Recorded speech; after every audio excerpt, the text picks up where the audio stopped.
Conselho de Queen Latifah, cantora, atriz e marco fundamental do hip hop americano. Seja ousada, seja corajosa o bastante para defender aquilo em que você acredita e às vezes é preciso fazer isso sozinha. Hoje eu tenho aqui no Provoca uma coisa muito diferentona. Eu estou recebendo duas convidadas que, por sorte, nunca estiveram sozinhas. Elas estão juntas desde o útero. Sim, elas são gêmeas e estrelas de primeira grandeza do rap brasileiro. Tashi e Tracy, sejam bem-vindas ao Provoca. Obrigada. Obrigada. É uma honra estar aqui, né? Sim, eu estou muito feliz.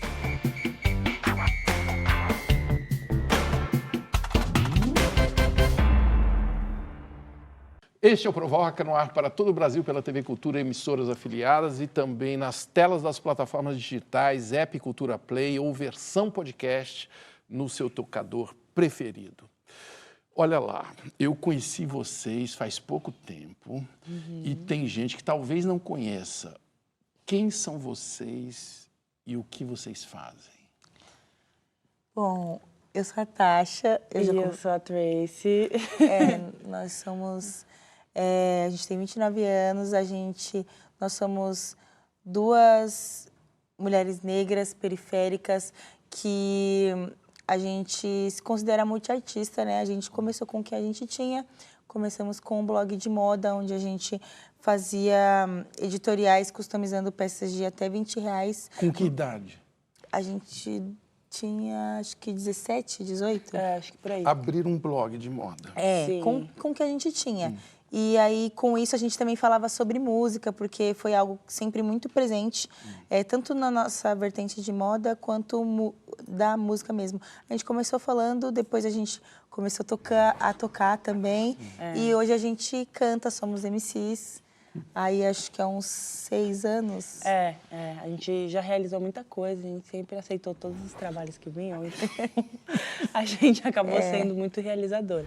Na real, meio que não ter as coisas ensinou a gente a ver o potencial de tudo, sabe? Você escrever na roupa e você tá andando, você provoca de uma forma orgânica. Tentar mostrar que, tipo assim, nós somos a classe que a gente mais trabalha. Ou seja, a gente sabe fazer tudo, praticamente. Então, por que não trabalhar pra gente, sabe? Em prol da gente. Se sendo submetida a um teste de sobrevivência, tô vendo no lodo uma essência, nessa selva bruta, feia, bela.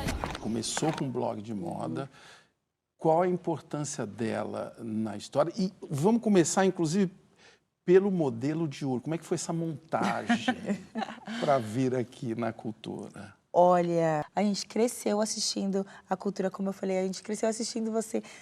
Então, a gente pensou em estar mais representativa do que a gente é possível. Então, hoje eu escolhi vir com o meu moletom da Cachorras Kamikaze, que é a nossa primeira música. Então, esse é o nosso merch. Essa calça aqui a gente fez para um festival, mas a gente acabou não usando. A gente geralmente, nossos trabalhos e grandes festivais, a gente gosta de fazer o look, desenhar e tal. A gente acabou usando um outro look, mas a gente tem essa calça. E a gente esse é um gosta teste bastante. também, essa blusa. E essa blusa é um teste de uma coisa que a gente quer fazer. E essas... Que teste é? Assim, da nossa marca. Da nossa marca, que a gente está criando. E a impressão, a figura, a impressão, o desenho. porque a gente tem um coletivo que chama MPIF, que é Mulher Preta Independente de Favela.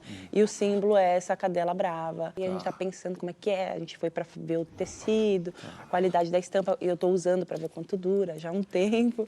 Enfim, e essas joias são todas também teste da nossa marca, que são broches que podem ser usados como brinco. Caramba. E a gente usa também no tênis. Todas são da marca de vocês. Sim, E o jeito que vocês colocam as joias também me chama a atenção, né? Uns lugares, uma forma de usar. Sim. No começo, a gente não tinha acesso nem a comprar roupa, né? Então, a gente começou, na verdade, o blog com roupas doadas. A gente tentava transformar numa coisa da moda, ou um acessório, né? E a gente sempre teve pouca roupa antes, né? Hoje a gente tem bastante. Mas a gente tinha que ser criativa com o que a gente tinha. Então, o acessório é uma ótima pedida, né, para mudar pra as transformar coisas, para o transformar. look. Então, é A gente super sempre importante na nossa narrativa, no nosso estilo, assim. Se eu não tô firme, recruto várias mina com o mesmo apetite de tomar todos esses trouxa. Não pague pau pros coxa, ia virar minha tropa. E eu me chamar de blanco e não ia ter pros ia meter as caras, explode vários caixa. Atividade em alta e o lazer só na baixa. Fazer uns carros fortes, investir tudo na quebrada. Cachorras kamikazes capturando La Plata. A moda tá evidente. Quando que a música apareceu? Acho que muito antes, né, da Muito moda. antes. Eu acho que até a moda a gente fez pela música, pela influência da música. E acho que as pessoas sentiam tanto isso que as pessoas sempre associaram a gente muito fortemente à música. Antes da gente cantar, as pessoas já achavam que ou a gente cantava ou dançava ou fazia alguma coisa. Mas a gente sempre se inspirou muito em capas de disco, porque a gente sempre viajou muito, assim. A gente cresceu no centro, né? Meu pai é nigeriano. E ele sempre teve restaurante por ali, 24 de maio. Isso, clipes também, então isso sempre brilhou nossos olhos e tem tudo a ver com como a gente se veste hoje, as cores, tudo sempre foi inspirado nisso.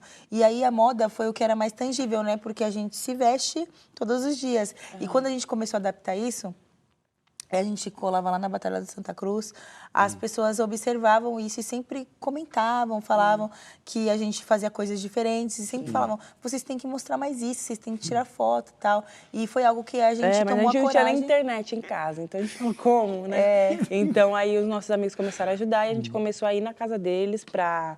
A gente subia primeiras fotos, aí depois a gente fazia pesquisa no celular e aí ia fazendo aos poucos. A gente ia em lan house e na casa dos amigos. Nós somos gêmeas, não trigêmeas, não quadrigêmeas. Não, quinquagêmeo. Rap, funk, trap. Qual é a diferença dessa salada?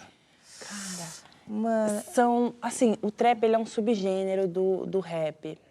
E ele tem muita influência sulista, do rap sulista, que era um rap caipira e tal, que ele não era muito valorizado e os caras tinham várias narrativas assim diferentes. Mas tanto o trap quanto o rap e o funk, eles vêm do hip hop, né? Que o funk vem do Miami Bass também. Então, se encontra muito, porque também vem da periferia, então são assuntos em comum. O rap também, ele começou como falando de festa, mas também era um protesto.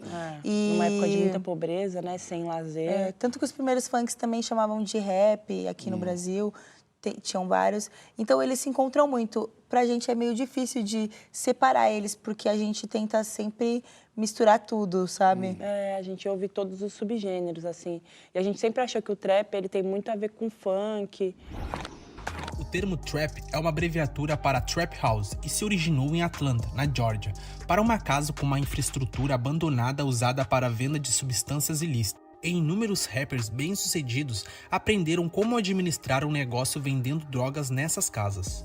A tradução da palavra trap para português é armadilha. Ao descrever uma armadilha, podemos vê-la como um lugar que aprisiona aqueles que não têm acesso a uma educação de qualidade e oportunidades de carreira. São indivíduos muitas vezes marginalizados pela sociedade que acabam sendo atraídos pelo mundo do crime, como se fosse a única saída. Mas a verdadeira saída pode estar na música, no trap.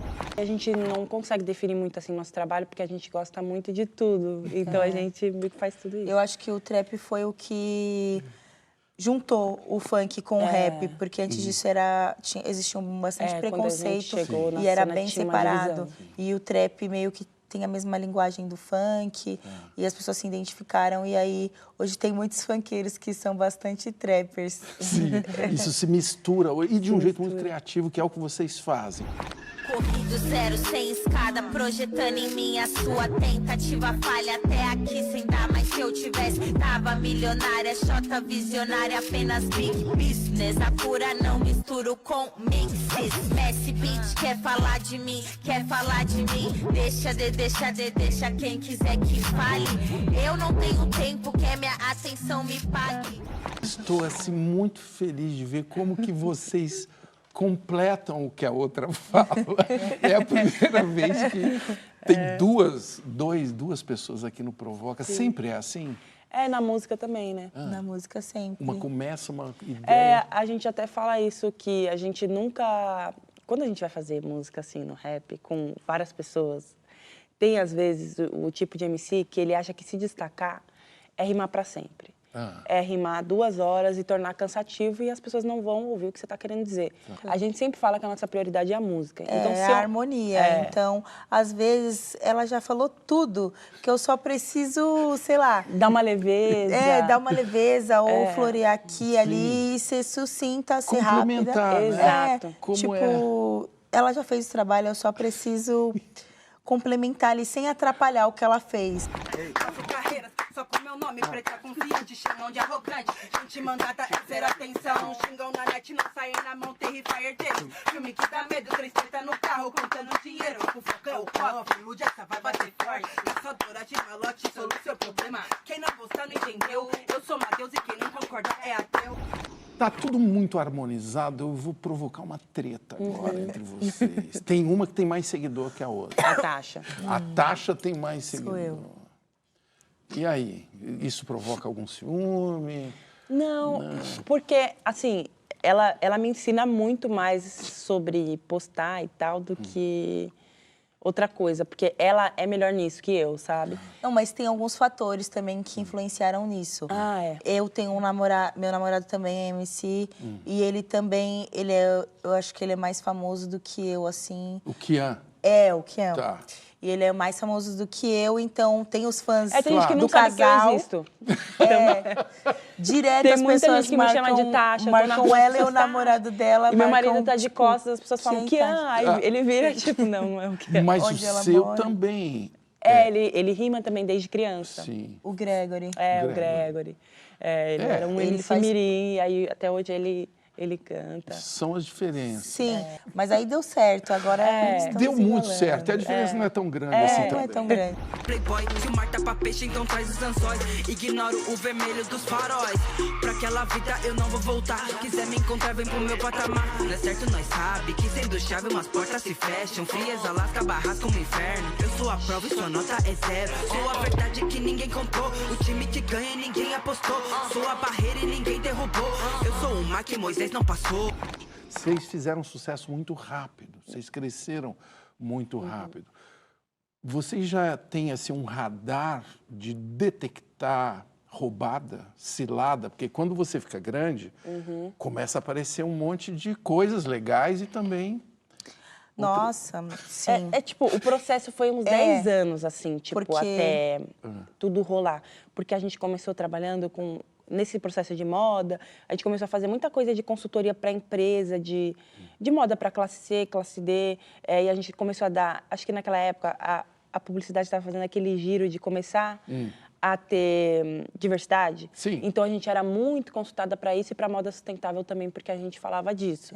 E a gente fazia isso. E aí a gente começou, por necessidade também, a ser DJ, mas o objetivo sempre foi cantar. Dela, porque eu não acreditava que eu ia fazer isso. Ela tinha vergonha. Meu De objetivo cantar. era ser empresária dela, no que ela fosse fazer. Mas ela sempre escreveu muito. Ela sempre escreveu. Nossa, a gente era criança, ela queria escrever livro e tal.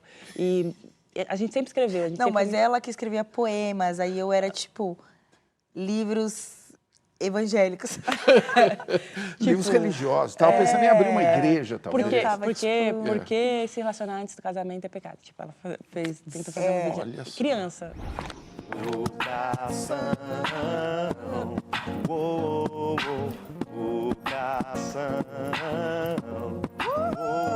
Rapaz, que é isso? A gente tem por experiência de ver amigos, porque eu já tinha amigos na música, então eu vi muita gente se dar mal. E a gente também tem a nossa se deu muito mal e também a gente perdeu muita coisa por... são os erros clássicos do artista, né? Quais? Que a gente pensa assim, a gente pensa, mano, eu só quero fazer minha arte. E assim, eu só preciso de alguém que vá cuidar dessas outras coisas chatas. Chatas que eu não quero saber. Porque aí eu só posso lidar com a minha arte. Porque realmente isso mina a nossa criatividade muitas vezes. Tá. Só que quando você entende como o mundo funciona de verdade, você entende que se você não botar a mão, você vai ser passada para trás. E se você não estiver olhando ali, você vai ser passada para Como trás. vocês são maduras, é impressionante. E às vezes a gente, mas a gente se acha que ferrou o muito. combinado vale alguma coisa, sabe? Com o tempo, a gente foi entendendo muito isso e desenvolvendo. Hoje eu tenho meu estúdio que eu também falo o tempo inteiro sobre isso Parte do pros trabalho artistas. dela, A gente faz um caminho totalmente inverso, que todo mundo fala, como vocês vão ganhar dinheiro com isso? Vocês não vão ganhar dinheiro com isso. Mas a gente nem tá focando tanto nisso. Qual que é esse caminho inverso? chama Exis, né? É um estúdio e a gente chama meio que de um laboratório. Lá a gente não tem contrato nenhum com o artista e a gente negocia os trabalhos individualmente. E uma coisa que a gente viveu muito e foi muito triste pra gente é a questão dos fonogramas, né? E o fonograma é é a música gravada, preparada, produzida. O fonograma é tipo o documento mais importante da música. Aí depois tem a composição, tem o autoral, enfim. Só que a gente só pega o fonograma quando vai sair no nosso canal da Exis, que aí assim, aí é algo que saiu pela gente, aí pra gente faz Mas sentido. é tudo muito claro, né? E a gente, a nossa taxa é tipo a menor do mercado, que as pessoas falam que a gente não vai ter resultado, que é 20% do digital. Porque a gente pensa a longo prazo e a gente não está querendo ficar rico e com o projeto de outras pessoas, porque a gente tem o nosso. E também a gente pensa assim, lá ensina os artistas a fazerem os próprios clipes, como a gente fez por muito tempo clipes com R$500 ou até menos, então a gente ensina. Vocês têm uma estrutura completa. Completa, a gente tem câmeras tipo de cinema lá para eles e aí a gente tem o estúdio onde eles têm os horários ali para poder usar. E a gente tem um budget, tem um advogado também. Mas vocês são muito jovens. Mas o mais importante é o advogado. O mais importante é o advogado, porque toda vez eles já têm artistas que eles têm a parceria que já são expressivos e recebem, por exemplo, propostas de gravadoras. Elas falam, tá bom, então você vai ter uma reunião com um advogado e ele vai te explicar na nossa língua o que você está assinando. E se eles quiserem, pra você eles assinar vão. sabendo. Porque eu acho que, vou dar uma opinião, que é o seguinte, eu acho que para a pessoa ser dona do seu fonograma, deveria ter um contrato ali escrito que você está autorizando. Porque e que a pessoa também está bancando tudo que você precisa para fazer aquela arte. E muita gente rouba fonograma, tá? Porque a pessoa vai lá e... Amigos falsos eu perdi pra poder ganhar. Tive que perder o peso morto pra voar. E eu não me vingo, a vida vai se encarregar. Maior ofensa é eu prosperar. E eu bem me lembro de quem só sugar. Maior vingança é contas matar. Maior vingança é contas matar. Tem uma tradição aqui no Provoca que é fazer uma playlist. Vamos fazer uma playlist de mulheres? Vamos. Primeiro eu vou colocar a Duquesa Fuso. Ela é uma grande rapper, veio de Feira de Santana, uma grande amiga também. Toda casa que eu canto derrubo, minha tropa gritando meu segundo vulgo. E que tá aí estourando, mas ela é boa há muito tempo. Como você abriu falando da Queen Latifah, eu vou falar da UNITY, que é uma música também muito clássica.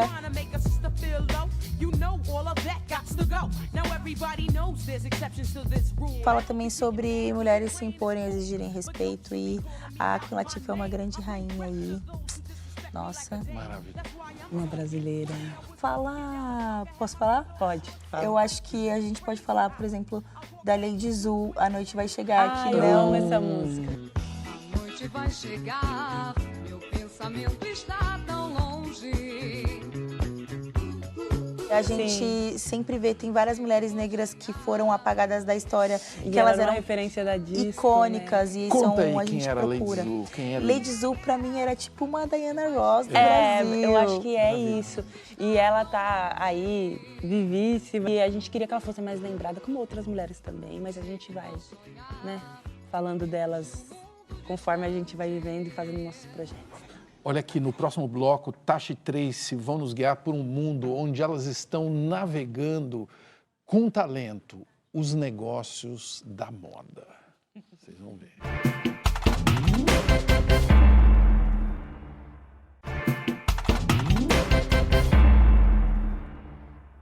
O estilista que levou a alta costura para o universo do hip hop, Dapper Dan, disse assim: o meu negócio não é roupa. O meu negócio é abrir e moldar mentes. As minhas convidadas desse Provoca Diferentão, com duas convidadas ao mesmo tempo, começaram pela moda e impressionaram a lenda Dan. Ele descobriu essas duas e elas vão me contar agora. E aí, o negócio de vocês é moldar as mentes também? Como... Acho que totalmente. Com certeza, assim, a gente visa muito e fala muito sobre você vestir o que transborda em você e você procurar um pouco do que de expressar a sua história, de expressar o que você gosta. Tipo, tudo que eu visto tem muito a ver com pessoas que eu admiro. Tudo se origina muito sobre música e sobre estilo. Tá sempre no underground, tá sempre ali no gueto, nas pessoas que são das pessoas da favela. Sim. Eu me visto muitas vezes do jeito que eu sonhava em me vestir quando eu era adolescente. Eu me visto como rappers que eu admiro. Quem, por exemplo? Desde o Hakim, o Tupac, o Brown também, em como ele se veste. Na verdade, o Mano Brown, pra gente, pelo menos, acho que pra nós duas, mas a minha experiência individual foi ele foi uma pessoa que falava muito sobre contextos históricos das coisas e trazia coisas de fora também, do hip hop, na vestimenta dele, que eu me tinha curiosidade de saber de onde vem. Sim. E tem um a estética que o Racionais usava e usa, né, até hoje também. Sim. Liga uns pontos, né, da história. Tem um documentário Mil Trutas, Mil Tretas, onde ele fez um documentário contando a história do Capão Redondo e a gente viu isso muito nova. E a gente ficou tipo assim, a gente nunca tinha visto algo contando a história do lugar de onde a gente vem, porque não tem muitos registros do que foi. Tem que acreditar. Desde cedo a mãe da gente fala assim, filho, por você ser preto, você tem que ser 2 vezes melhor. Aí passado alguns anos eu pensei, como fazer 2 vezes melhor se você tá pelo menos 100 vezes atrasado? Pela escravidão, pela história, pelo preconceito, pelos traumas, pelas psicoses, por tudo que aconteceu. 2 vezes melhor como? Ou melhora, ou ser o melhor, ou é o pior de uma vez. Sempre foi assim. Vamos falar de ostentação? O que é isso e como se usa isso na moda? Cara, eu acho que tem fatores históricos, assim, por trás dessa parada da ostentação. E no Brasil tem vários contextos, acho que tem muitos fatores. Acho que a ostentação também vem na parada que a gente vive no capitalismo.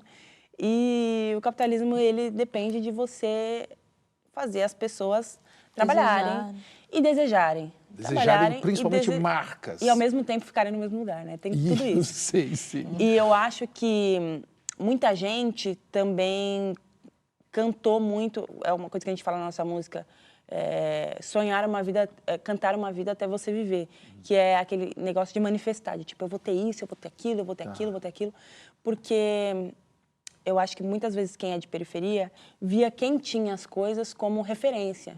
De tipo, olha, essa pessoa é inteligente porque ela tem. E a gente não tinha tanto esse conhecimento de que, tipo, muita gente é herdeira, muita gente tem as coisas porque, né, já nasceu tendo. Tem esse contexto, tem esse lado, mas tem o outro lado das das subculturas que se transformaram. Né? Eu acho que isso começa quando o soul chega no Brasil, de certa forma, porque eu estava vendo um trabalho sobre a ditadura na visão dos negros aqui no Brasil e fala muito dessa época que o samba aqui era o que era música de negros e estava conquistando espaço e tal, mas o samba tem muito essa coisa pé no chão, tem muito essa coisa, né, do afro, da religiosidade, de raiz, é muito brasileiro de certa forma e muito africano. E quando chega o soul no Brasil, tem aquele contexto de quem lutava pela ditadura falava, a música dos Estados Unidos é uma coisa de vira-lata, a gente não pode gostar. Mas alguns negros gostavam e não se identificavam com aquela MPB que o povo que era contra a ditadura seguia. Mas o soul, ele trazia um glamour também, porque já não era mais aquela narrativa do samba.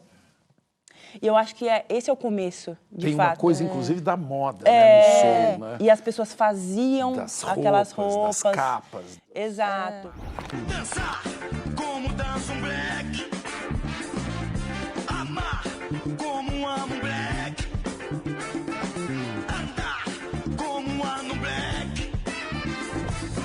Usar sempre o cumprimento black. Mas esse bagulho da ostentação, assim, muitas vezes, para uma pessoa de periferia, tudo que ela vai ter de mais legal é poder falar que ela teve aquele tênis de 1000, aquele negócio, tipo, lógico, é um paradoxo, né? Que eu acho que é culpa de diversas outras coisas. Mas eu mesma, eu quis ter várias roupas que hoje eu tenho, eu compro várias roupas, tipo, relíquia, antigas. O que, por exemplo? Eu... Que você sonhava, assim, uma... Eu sonhava em ter as peças da Ed Hard, eu sonhava em ter os Adidas antigos, tipo Quad Cube, esse Tipo mesmo, esse. Clima Cool. Um bom staff que eu tenho. Tem peça até que é relíquia, assim, que é muito rara, que tem a falsa, a gente compra a falsa, porque não tem mais a original. Silver, da Oakley. Sim, hoje é um Tem muita coisa que é supermercado. artigo pra quem é de periferia, né? Tipo... E muitas pessoas vivem disso, de reformar peças que não existem mais. Camisa de time, cortei e fiz de cropped.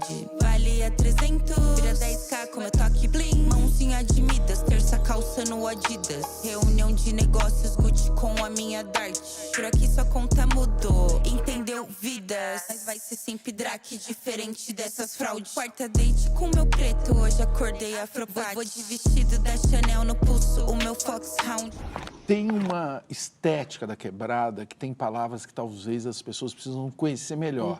Bora fazer um dicionário rápido? Bora. Estilo Mandrake. Estilo Mandrake sou eu. Não, ó, Conta. estilo Mandrake é algo totalmente de São Paulo, que agora está se espalhando muito por outros lugares. E, na verdade, começou, o termo Mandrake era usado para pessoas que roubavam moto. Hoje, isso se expandiu mais para uma estética paulista. Tem a ver com moda. Tem a ver com a moda. Usam alguns itens, por exemplo, Mandrake usa muito Tommy, usa Quicksilver, essas peças que são da cultura do funk de também. São Paulo, as lupas. E tem os que são caras as que não- lupas? As lupas são os óculos. Tá, tô aprendendo aqui. Chavosa ou chavoso? Então, chavosa parece um pouco com mandrake, mas é um nome para falar que você tá bem vestido, né? Mas no sentido que você também é uma pessoa que tá se vestindo bem quebrada, bem quebradinha. E eu acho que chavoso também é mais tem um pessoal da Zona Leste que foca mais em usar ciclone, usa as roupas mais largas, usa uma pratona, são as pessoas que elas usam, ou elas já são menos básicas, tá Sim, ligado? sim, O sim, Mandrake, eu acho que ele é um pouco mais básico. É verdade. É mais ousado que o Mandrake. Mais ousado. O mandrake é mais slim, as roupas também, né? Afropate. Eu amo, que eu já penso nas pretinhas. A Afropate é a nova patricinha afro, que ela é toda arrumadinha, o cabelo tá sempre com baby hair, assim, arrumadinho, tá sempre delicada. A Afropate é a pretinha delicada. Não tem tanto a ver só com, né, o financeiro, mas é o estilo de, tipo, bem feminino e tal. Nega doce.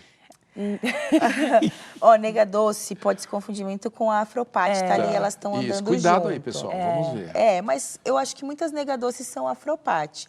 Só que a nega doce, ela já frequenta mais um baile charme, ela já gosta mais daquela vibe do R&B, da música, tipo, um black music mais pop, ela não tá tão voltada pro rap.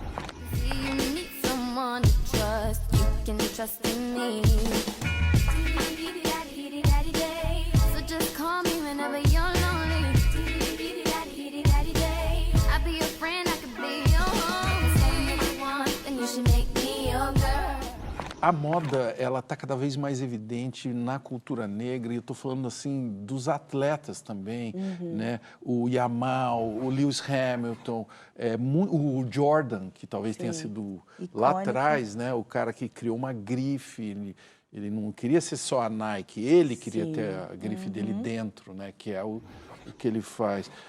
Qual a importância disso para a cultura negra? Nossa, eu acho que é assim, é de extrema importância. Por muito tempo, a gente esteve na inspiração ali atrás e na passarela e nos bastidores. Ainda é muito assim e está mudando aos poucos. E nos bastidores eram poucas pessoas negras botando a mão, decidindo coisas e realmente no comando, né? E realmente botando a narrativa delas. Porque a nossa estética é muito bonita, às vezes as pessoas chamam a gente por causa da nossa estética, só que elas chegam e querem higienizar, elas querem polir. Então, quando é um negro fazendo, ele consegue expressar, transbordar isso, que é coisas mínimas que a gente viveu sendo negro, que se expressam na roupa, assim. Sabe, que antes eram só banalizadas, higienizadas e depois vendidas só para as pessoas brancas, de uma forma como se elas tivessem feito. Tá todo mundo comentando, olha só quem tá chegando, é o bandido tá portando. Vai segurando, vai segurando, vai segurando, vai segurando, vai segurando. Perguntas de lá. Murilo Oliveira, o que vocês pensam sobre pessoas brancas escutarem e curtirem a música de vocês? Nossa, essa pergunta faz tantos anos que as pessoas fazem e tem uma lupa de pesquisa dela no TikTok. Eu acho muito interessante porque a nossa música ela é extremamente... tem um cunho racial muito forte, mas ele é muito falado em símbolos. O rap é muito sobre... não é só sobre o que você fala, é como você fala, né? Como se torna legal certas coisas. E a gente bota ali como uma armadilha algumas referências, alguns assuntos. E a gente nunca falou, né, que branco não podia escutar, mas tem uma coisa muito forte. Tinha uma briga, assim, de fãs nossas negras, Existe de comentando. Existe. E essa lupa dessa pergunta, essa pesquisa no Google existe, para ver se a gente já falou sobre o assunto, eu nunca respondo. Porque eu acho que é muito relativa. É muito assim, todo mundo pode ouvir. Mas a gente deixa claro que as nossas inspirações são pessoas como nós e as nossas vivências. E a gente sempre fala que a gente é o tipo de artista que a gente queria ter tido na nossa E adolescência. a gente está comunicando com... a gente faz as nossas músicas pensando em pessoas pretas, a gente comunica com elas. Mas as pessoas quando a de gente periferia olha numa perspectiva de mercado, de tudo, as coisas elas só dão certo também quando elas expandem. Então, eu acho que, assim, é para todo mundo ouvir, só que... deixa as pretinhas ter o momento delas também, eu entendo isso. Não vou ficar, entendeu? Tipo assim, eu faço pra meninas pretas, mas todo mundo pode escutar, entendeu? As nossas fãs brancas às vezes falam, eu sou branca, mas eu adoro vocês. Eu, tipo, gente, não tem problema. Eu falo assim, até minha mãe é branca, minha mãe é branca. Não tem problema, eu amo ela. É legal porque você falou que não ia responder, mas acabou respondendo de um jeito muito claro, Sim. né? A origem do que move tá claro, Tipo, e quem quiser chegar... O que eu acho que as até pessoas porque a gente não esconde, a gente fala várias coisas que são não ataques, mas que a gente fala sobre pessoas brancas e tal, e Coisas que essas a gente pessoas passa. escutem e aprendam, né? Ai, porque eu sou branca e eu escuto Tasha Trace, eu não tô nem aí, vocês vão fazer o quê? Vocês vão me bater, não sei o quê, não sei o que lá. Gente, ninguém se importa. Deixa eu explicar uma coisa pra vocês. Vocês podem escutar o que vocês quiserem, gente. O que vocês quiserem. Agora, vocês virem no TikTok, postar videozinho fazendo deboche, falando que, ai, porque eu escuto Tasha Trace mesmo, não sei o que, não sei o que lá. Sendo que a gente não tá nem aí. Vai escutar o que vocês quiserem. Escutem o que vocês quiserem. Só parem de ser chatas. Mas eu acho que o ponto que as pessoas perdem é o porquê que, tipo, as pretinhas são tão fervorosas com isso. E a gente entende totalmente porque nós somos millennials que viveram e minha irmã achava que ela ia crescer e ficar igual a Kelly Key. Então, Não, tipo a Vanessa Camargo. A Vanessa Camargo. Desculpa, Eu errei. Por quê? Não, Porque na não tinha época referência. elas eram não muito tinha famosas, referência. eu era, tipo, criança, e aí eu lembro que tinha até a boneca dela, e aí eu pensava, eu tava, acho que na terceira série, eu falei, não, meu, como que eu vou ser adulta? Aí eu pensava, não, até lá vai acontecer, acho que eu vou ficar assim, né? Branca, de franjinha, eu não conseguia me ver assim, tipo... Depois veio o Rouge, e a gente tinha referência, tipo... Enfim, no Depois eu samba assisti e tal, um filme que chamava Amor de Aluguel, e aí o meu tio, na época, olhou a menina, que era a Cristina Mila, e falou assim, vocês vão ficar igual ela quando você crescer. aí E meio que deu eu um- achava ela mó bonita, e eu fiquei olhando, isso deu um estalo na minha cabeça, assim, porque era difícil até a gente ver mulheres negras nesse lugar de bonitas, né? referência de pessoa bonita, de pessoa legal e tal. Eu só fiz o que eu disse que ia fazer. Ei, deu certo! Quer dizer, ser popular é muito melhor do que ser tratado como um doente contagioso. Ser popular é um trabalho, Alvin, e não um privilégio. Não passa de trabalho e esforço para se tornar e depois para continuar. Cai na real. Qual é o bem material mais precioso de vocês? Sem dúvidas, a minha casa. Eu acho que é o nosso maior sonho. Tudo na nossa vida, a gente sempre teve consciência que muita coisa foi por falta de moradia. Se a gente tivesse uma moradia, a nossa vida teria sido, que é o básico. A gente viveu sempre O de seu também casa em é a casa? Eu não tenho a minha ainda, mas eu eu e o meu namorado estamos nesse processo de procurar o lugar e tal, mas é o nosso objetivo e é o nosso maior sonho. Sim. Assim, e depois disso, né, o de conseguir para os nossos pais também, que é algo que tira nosso sono. Sim. Então, acho que esse é o maior sonho da gente, é eu vou me sentir rica de fato quando eu tiver a minha casa, meu pai e minha mãe também tiver a casa deles. Acho que é por isso que eu tô me sentindo rica, vou falar.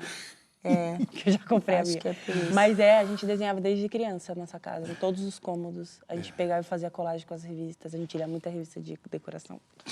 Eu tô vendo daqui uma riqueza maravilhosa em vocês duas. Obrigada. O Brasil e a Nigéria é um cruzamento precioso de culturas que gerou essas duas figuras aqui, Tasha e Tracy. No próximo bloco, nós vamos navegar por essas águas que confluem Brasil e África.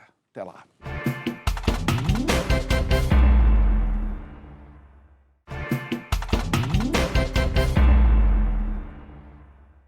O compositor malinês Salif Keita teve uma vida difícil. Por causa do albinismo, considerado sinal de azar lá na cultura dele, ele foi excluído da sua comunidade e até da família. Ele encontrou refúgio na música e traduziu assim a sua virada. A felicidade não é para amanhã, não é hipotética, ela começa aqui e agora. Tasha e Tracy, o que é felicidade? Me digam, para vocês. Nossa, essa pergunta é difícil. Eu acho que eu tô aprendendo a ser feliz. Eu não sei responder. Mas eu acho que a felicidade, eu acho que o caminho mais próximo da felicidade é a plenitude, porque é tão surreal o país que a gente vive, né? Na verdade, o mundo que a gente vive, que se você parar para pensar, existem pessoas que, a maioria das pessoas, elas são infelizes por não terem as coisas básicas. E acho que a maior bênção de uma pessoa que é herdeira é ela nem parar para pensar que existe uma água que tem que ser paga, uma comida ou de faltar um gás. A vida dela já começa a partir daí, ter que lidar com problemas humanos, de ser humano mesmo, de relacionamento, aprender coisas da vida, de amadurecimento e tal. Então, eu acho que esse é um caminho muito mais próximo da felicidade, sabe? Porque, sei lá, isso tirou muito meu sono. Tira meu sono ainda, né? Esse negócio de você... Ainda mais a gente que tá tão próximo de pessoas... A gente não conseguiu ainda ter um dinheiro onde todo mundo que em volta da gente está bem. Redor, E às vezes a gente vê coisas que a gente não simplesmente não consegue resolver, não consegue mudar. Então, eu acho que uma plenitude assim, ó, você ter um conforto, ter uma família, eu acho que a felicidade está mais próxima disso. Não sei. E aí, você é feliz, garota? Ai, então, eu acho que hoje eu sou muito mais feliz. Eu fui depressiva por muito tempo e acho que a gente viveu no modo sobrevivência desde a infância, né? A gente não teve uma infância fácil, não teve uma infância tão feliz, muitas tragédias pessoais e tal. E nós somos muito ansiosas, assim, de certa forma. Mas eu era uma pessoa que eu não vivia o presente. Tipo, eu vivia sempre pensando no passado ou em cima de um trauma, ou pensando no futuro, tipo, amanhã, e desesperada. E a gente conquistou várias coisas que a gente não conseguiu sentir felicidade no momento, quando a gente sempre sonhou. Sei, porque você não estava lá. Não, a gente não estava. A gente viveu no automático, e isso, de certa forma, dissociar, né, do momento. Eu acho que a felicidade está em estar presente no momento, porque eu entendi que não é uma coisa, tipo, não é uma coisa fixa.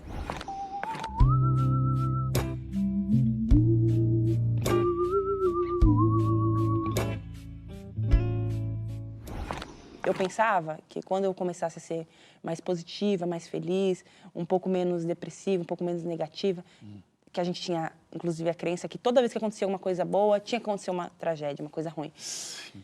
E se desapegar disso é muito difícil, porque a gente ficou esperando, sabe? A coisa ruim não veio até agora, de certas coisas que a gente ganhou. Mas a gente teve que aprender que não ia vir uma coisa ruim. Você lembra se teve uma coisa que te fez, assim, sair desse estado? Lembro. Tipo, eu perdi muitos anos da minha vida. Eu não vivi muita coisa. Minha adolescência, com complexo, com traumas, com coisas de rejeição. Viver rejeição como uma criança é muito difícil. E a gente viveu muitas coisas que criança não devia viver. Viu muita coisa que criança não tinha que ver. E pensar que, tipo, mano, tudo bem, meus pais, eles viveram a juventude deles, todo mundo... E eu não tô vivendo, tipo, eu tô perdendo esse tempo. Sim. E a gente perdeu muito tempo. Eu acho que foi isso, de, tipo, falar, cara, eu preciso mudar o jeito que eu lido com as coisas. Outra coisa muito importante foi neurociência, né? Que a gente começou a tentar entender como o cérebro funciona e tirar esse negócio de eu sou assim. Tipo, entender que a gente pode mudar quase tudo. Tipo, a minha personalidade é essa. Não, mas, tipo, você pode melhorar, você pode... Tipo, eu achava que a gente é triste mesmo, a gente é depressivo. Então me explica uma coisa, como que o cérebro funciona? Cara, o cérebro, ele se acostuma com tudo. Ele é capaz de se acostumar com tudo. Por isso que a gente não tem mais sensibilidade, a gente vê muita imagem. Antes a imagem de uma criança morta mudava, fazia um país se movimentar. Hoje a gente vê tanta tragédia, a gente está desensibilizado, né? Com desgraça, com tudo. E o nosso como se não visse, né? É como a gente vê sangue toda hora, você uma hora você não vai mais passar mal. Então, eu entendi que, tipo assim, eu passei anos... Uma coisa importante da depressão é a gente vê... Eu vi a Beyoncé falando para as artistas dela, não ver comentário. Eu falei, gente, a Beyoncé tem anos de carreira. Como assim? Ela é super competente. Como ela se importa com comentário? E aí foi interessante que ela falou uma coisa que eu acho que ela não quis dizer de neurociência, mas tem a ver. Que ela falou assim, você pode ver 70 comentários bons, vai ter um ruim e esse vai prender na sua cabeça. Esse que vai ficar... E é porque o nosso cérebro, ele não quer ser feliz, ele não vive para ser feliz, ele vive para sobreviver. Então, o perigo, que é o que ele entende como perigo, ele tem que se apegar e você tem que lembrar daquilo para você não passar mais por aquilo. Inclusive, quando a gente ficava nervosa por fazer show, porque eu tava mal e eu tava tipo, não, as pessoas estão falando mal de mim e tal. Meu cérebro começou a associar. Não, isso aqui é perigo pra gente. E aí eu, tipo, travava no show, eu não conseguia decorar algumas coisas, eu perdia, enfim. Essas coisas são importantes porque a gente para de achar que é nosso, que é incompetência nossa só, que é treino, né? Tipo, começar a malhar, né? A gente, tipo, tem que ir todo dia até acostumar.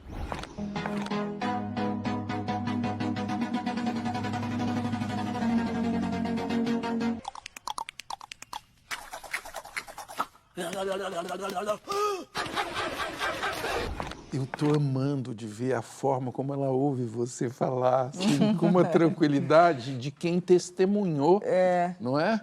Isso que rolou. Vamos falar deles? Como que Rosiane encontrou o nigeriano James Okereke? Fala aí, você. Na Copa. Na Copa do Mundo? Eles se conheceram na Copa de 94. Meu pai veio e nunca mais foi embora. Tipo, ele conheceu minha mãe, mas eles até chegaram a casar, mas não ficaram nem um ano, eles se dão super mal. Eles não têm nada a ver. Eles não têm nada a ver. Mas tiveram um encontro que gerou essa coisa que está aqui acontecendo. Mas o que eles têm em comum é que eles gostam muito de música. E foi o que formou a gente, assim, musicalmente. A gente sempre cresceu obcecada em música, porque lá em casa minha mãe estava sempre com a música no último volume. Aí de madrugada ela também colocava a rádio, aquelas love songs que passava antes. Inclusive Saudades, né? A rádio agora não passa mais, só fica as pessoas falando de madrugada. E meu pai também tinha um restaurante, então a gente ficava lá e ouvia muitas músicas. A gente ouvia bastante africana todinha, né? Porque iam africanos de todos os países lá. O que ele veio fazer no Brasil? Ele veio fazer alguma coisa específica da Copa? Veio trabalhar. Veio trabalhar. Vagabundear também. Aí por mulher, né? Eles ficam. Aí voltou pra lá, mas aí voltou porque tinha nós. Mas assim, mulher, né? Eu acho que ele ficou no Brasil por mulher. Porque gostou das brasileiras. Aí fez vários filhos. Aí não tem mais como voltar. Mas tem uma particularidade tão linda nesse cruzamento, porque muitos negros brasileiros não conhecem a sua história por conta, inclusive, do apagamento histórico. O cara não sabe quem foi o avô, o bisavô e tal. Vocês tiveram a África dentro de casa. E aí, como que foi ver a Nigéria tão de perto?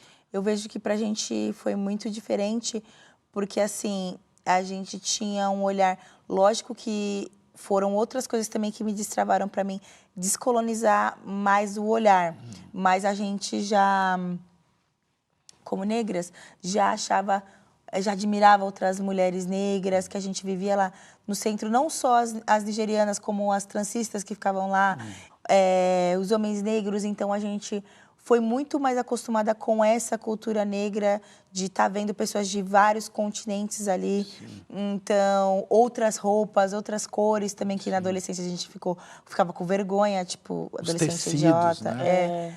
E hoje eu vejo a riqueza que tem, então acho que a gente foi muito privilegiada de entender isso, porque muitas pessoas têm esse contato quando elas vão lá conhecer, tipo, um negro que vai conhecer um pouco mais sobre a militância, que já é um recorte mais, que não é a realidade de todo mundo da favela, é difícil ela conhecer esse rolê. Sim. For me, I swear, for me, I swear, for me, I swear, as long as Africa they suffer, Africa they hungry, Africa no unite, no freedom, no justice, no happiness, then go here, bansa, bansa, hey! Em quantas casas vocês moraram? Eu sei que foram Nossa, foi muito. Eu falo, é o maior trauma. A casa está relacionada ao nosso maior trauma. 1, 2, 3. Onde? 4. Qual é a primeira? Qual quebrada? A gente morou na Trindade, que é na Zona Norte, onde a gente cresceu. Casa Verde, né? Aí a gente morou numas... Perto do Boi Malhado. 6 casas lá. Depois a gente morou no Imirim, que é do lado, numa casa. Aí a gente morou no Peruche. 2 casas, sempre então já norte, são, sei lá, umas 10 casas já. Aí isso depois... infância e adolescência, né? Aí depois do Peruche, a gente foi pra onde? Do Peruche, a gente foi pra... Nossa. Foi pro Mirim. Foi pro Mirim que a gente foi. Aí depois a gente foi pro Jardim Peri, que foi o lugar que, tipo, abraçou a gente. Tipo, minha mãe teve um episódio muito ruim. Ela, tipo, sofreu violência doméstica de um namorado lá. E a gente... foi meu primeiro emprego. E só eu trabalhava em casa, né? Elas estavam procurando trampo. E, enfim, minha mãe ficou com... Aquela coisa, né? Aí ficou com medo, se sentindo acuada. E aí eu peguei, juntei o que eu tinha, fiz um cartão de crédito e levei ela pro Maranhão. E aí a gente foi morar pro Peri, que era um lugar que a gente já conhecia por ter ido para bailes lá. Tá. Na época eu me relacionei também com uma pessoa que morava lá, então eu já ia lá mais. E então eu consegui, foi um lugar longe de onde eu morava que eu também conhecia. Aí lá a gente foi o lugar que abraçou a gente, da gente conseguir fazer coisas culturais, que a gente começou a fazer festas, conheceu pessoas. E aí lá é o lugar que abraçou a gente se sente, a gente sempre volta pra lá. Eu sempre tive uma curiosidade, como é ter uma irmã gêmea? Eu acho que a gente tinha um problema na adolescência de individualidade, porque a gente sempre teve uma individualidade. E as pessoas tratavam a gente como se a gente não tivesse. E isso sempre irritou a gente muito. Tanto que a gente... Chama a gente... Hoje as pessoas chamam a gente, não liga, porque as pessoas sabem quem é a Tasha e quem é a Trace. Mas antes era as gêmeas, não sei o quê. É a mesma coisa. E outra, a parte ruim, que é você vai crescendo... Primeiro, já tem aquele negócio que quando você é criança, você se acha super especial, porque todo mundo fala que você é lindo, que você é único, não sei o quê. Aí você vai crescendo, e aí a gente ganhava muitos presentes. A gente foi crescendo, os presentes iam diminuindo. Porque era um para os dois dividir. E começou a virar um para os dois dividir. Aí, tipo, uma roupa para as duas dividir. Eu ficava estressada. Nossa, a gente ficava revoltada. Mas uma parte boa... O lado bom é não ser carente de amizade. Tanto quanto eu já vi várias amigas... Eu percebo isso muito de... Porque a gente tem amizades separadas e tal, mas a gente sempre teve uma outra, né? E eu vejo muitas pessoas, tipo, às vezes sofrendo, se sujeitando, só para não estar sozinha ou de não conseguir estar sozinha. E eu e a Tracy, mesmo morando junto, a gente sempre gostou muito de estar sozinha. Cada uma ter sua coisa, tipo, suas roupas. Tipo, dificilmente a gente pega coisa emprestada. Hoje faz um tempo que a gente não mora junto. É que vocês dividem o mesmo espaço há muito tempo, desde a barriga, né? É um negócio tão lindo, né? Vocês ficaram um tempão ali, né, juntas e ouvindo o som uma da outra, assim.